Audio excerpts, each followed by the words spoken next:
Alright guys, welcome back to All Things Outdoors, and today we're going to be talking about the eastern gray tree frog. So they are a frog species native to basically the eastern half of the United States, and first I'll show you their habitat. Well, part of it. So right now it's May, and it is right in the middle of, and it's starting to become the breeding season for these guys. They basically breed from May to July. And that's when all the males come out and they start croaking. Oh wow, this is my ostrich fern that I planted yesterday. Look at the size of it. Isn't it huge? It's huge. Oh my gosh, what happened here? He's drooping. That's okay. They'll perk back up. I know they will. Anyway, so the gray tree frogs live, and there's the fern again. This huge fern. So the gray tree frogs, basically, in the summertime when they're not breeding, they will stay near water. So we have a pond that's over that way, not too far, probably like maybe 600, 700 yards that way. And that's where they are breeding right now. You can't really hear them yet because they don't start to call mainly until it gets dark. Sometimes you'll occasionally hear them calling during the day, but it's usually mostly during dark or during nighttime when it's dark out, and that's when they call. And in the summertime, they will come out, and during the nighttime, they go into the understory of the forest, which is not the tops of those tall trees, but kind of in between those tall trees up top, and then these smaller shrubs like ferns and this kind of stuff at the bottom. Like, see all these smaller trees? They kind of like those. Yeah. So that's where they live. Now, we'll actually show you guys the tree frog. So, I went out to the pond last night and caught a couple. I caught 5 of them. I don't know where they all are because they've been hiding. Because they are pretty good at camouflaging. Sometimes it's pretty hard to find them. Just try and open up the container here. And these will be released, so we're not, like, keeping them. And I just basically made their habitat. Oh, there's one. So I basically just made their habitat with putting some very wet sand. Not so wet that, like, water comes out of it, but it's very moist sand. And that's to keep them moist, because they don't actually need to have much water in their tank, because they can actually drink through their skin. So that means they could just sit on this very wet sand here and absorb the humidity and moisture from the sand and even from the air, depending on how humid it is. It's pretty cool. Whoa. As you can see, they can jump pretty far. Aw, he made a little chirp. It's cute. These are all males, and I could tell that because they were croaking last night. They were making noise last night. Only the males make noise. The females don't make noise. Aww, I want to say hi to the camera. Yeah. Aww. Isn't he cute? You can also tell because look at that dark chin, and you can see that kind of wrinkly looking skin. That's his vocal pouch. That's how they, whoa, just hopped on my arm. That's how they make noises. So their vocal cords are actually pretty weak, but that's why they have a vocal sac underneath their throats to help amplify the noises made by their calls, made by their vocal cords. So here's another frog. The other guy was jumpy. And I want one that will stay here for the video. So, as you can see, they are very well camouflaged. I will put one on a tree, and they kind of look like a lichen, actually. So I'll put one on a tree for you guys. So you can actually, oh, he's changing colors. So see, he's turning green. It looks more green on camera. I bet if we put him here on this green lichen, oh, Come on, buddy. Whoa. Oh, there we go. He might turn green for us. There we go. So he's right on there. And look at how well he blends in with that tree bark.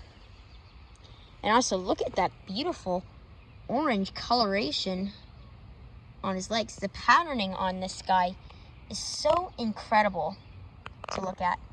And like from far away, just take 10 steps back, you can't even see the frog. Incredible. Oh, maybe you couldn't see it because he hopped away. I don't know where he is. Let's see if he, oh, there he is. Yeah, well, we'll do that again. We'll put him back up here. And then we'll walk away. Come on, buddy. Put your foot right there. There we go. So we're going to take 15 steps back.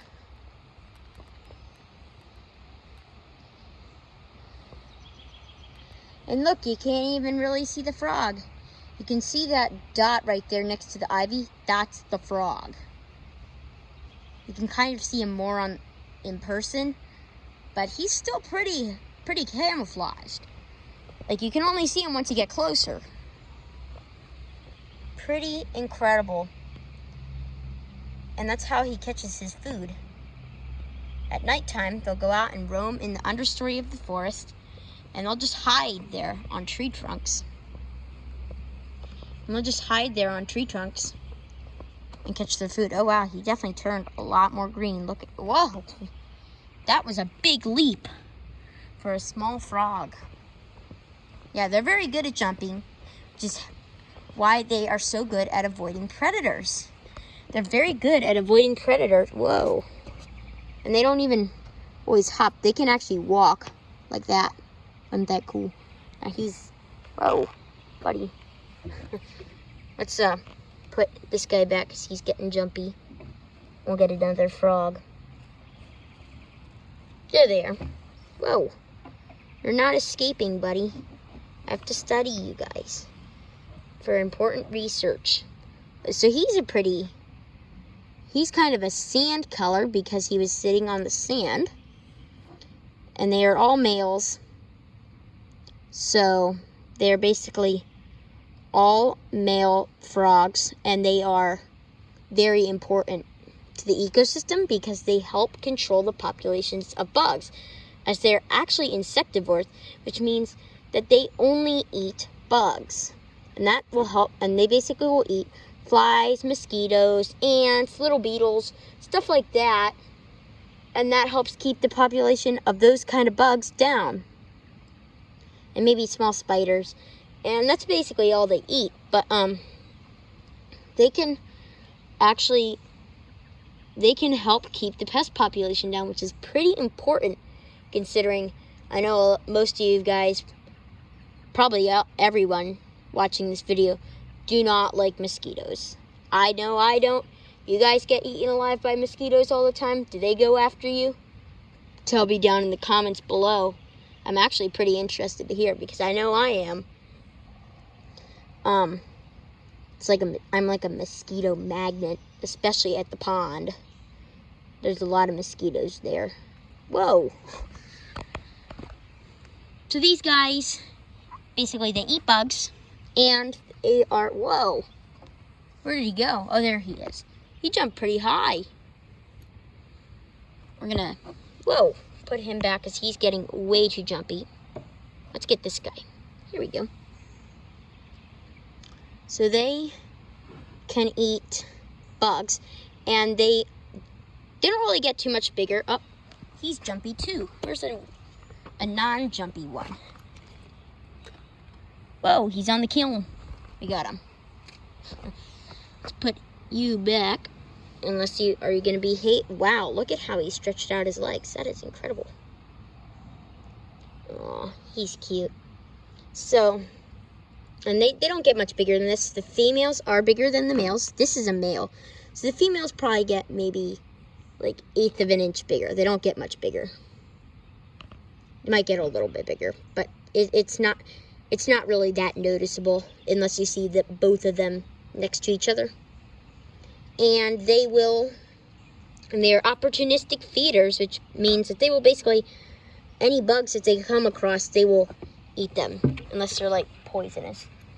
This guy is kind of jumpy. Yeah, and just look at that beautiful patterning on him. He's jumping. He's gonna jump. See his legs. Can you go? Whoa. Let's put him back. Oh, I didn't even see you. You don't seem too jumpy. Whoa. Never mind. Why was I wrong? No, there's one. There's actually one right here. Look at that. We'll get him out. Yeah. There we go. He's a little sandy. And they have pretty bumpy, rough skin, which actually helps to let them blend in with their surroundings. And they're very in tune with the environment. They sense danger. If they are males, they will stop calling and hide. And if they're females, they'll just go and hide. During the breeding season, they'll stop calling and hide. When it's not the breeding season, they'll just hide. And that helps them to avoid predators. And that is why their populations are so successful. And these guys are actually an indicator species, which means that if the water is clean, then you will see these guys and they will have a healthy breeding population. If the water is dirty, you probably won't see as many of these guys near bodies of water. Whoa. These guys are like little mini ninjas. They are ninjas. Oh, here's a little frog. And they are usually gray. They can turn green. And these are the eastern gray tree frog, not to be confused with the Cope's gray tree frog, which looks exactly the same as the eastern gray tree frog. And the only way you can tell the difference between the two is if you have both of them and they're calling. The Cope's gray tree frog will have a higher pitched call than the eastern gray tree frog. And that's basically how you can tell the difference. You can't tell the difference just by looking at them. The Cope's gray tree frogs are a little bit more likely to be green, though. Whoa. These guys are like little ninjas. Let's put him on the fern, because if I have him in here, maybe he'll stop jumping so much. Oh. Well, you get the idea. You can see them. And you can see them when they're sitting on the glass. You can see, or on the plastic, on the cage, you can see right through them. Right through the cage. And as you can see, they have this wrinkly folds of skin there. And that is one of the ways you can tell if it's a male or a female, is, as you can see, they have that wrinkly patch of skin, and that is a vocal sac. So what that does is it basically amplifies their calls. So the vocal cords, the muscles that make noise inside the frog, are actually pretty weak muscles. Now what the vocal sac does is it actually inflates, and you can look up videos of these frogs calling. It's pretty cool. And you can see how their vocal sac inflates. It's like a little bubble underneath their throat. It's pretty cute. And that is basically how you can tell if they are males, is by looking at that. And also they have a darker colored chin than the females do. The females have a white chin, and the females also get a little bit bigger. But that's basically it for today for the eastern gray tree frog. And be sure to like and subscribe, and turn on notifications. And be sure to put down in the comments saying that you like, subscribe, and turn on notifications, and you will get a shout out. So, and we will see you guys on the next adventure.